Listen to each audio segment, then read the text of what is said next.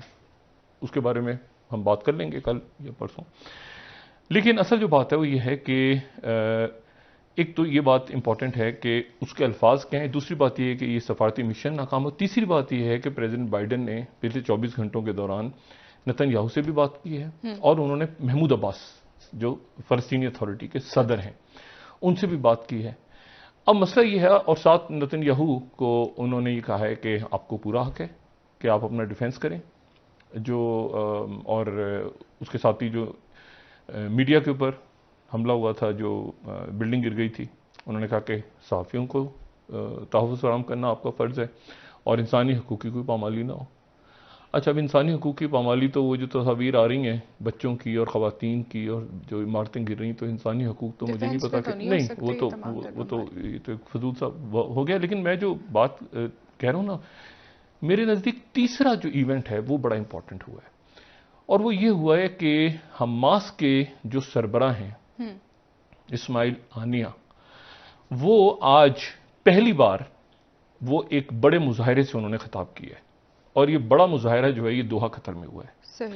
مظاہرین سے انہوں نے خطاب کرتے ہوئے کہا ہے کہ ہمارا صرف ایک ہی نعرہ ہے، یروشلم یروشلم یروشلم. 3 دفعہ انہوں نے یہ لفظ استعمال کیا، اور جو پورا جو مظاہرین تھے انہوں نے بھی وہ ساتھ ہی پرجوش مظاہرین، یہ دوحہ میں آج ان کا خطاب ہوا ہے. اور اس کے بعد اس دوران جو ہے وہ جو پاسداران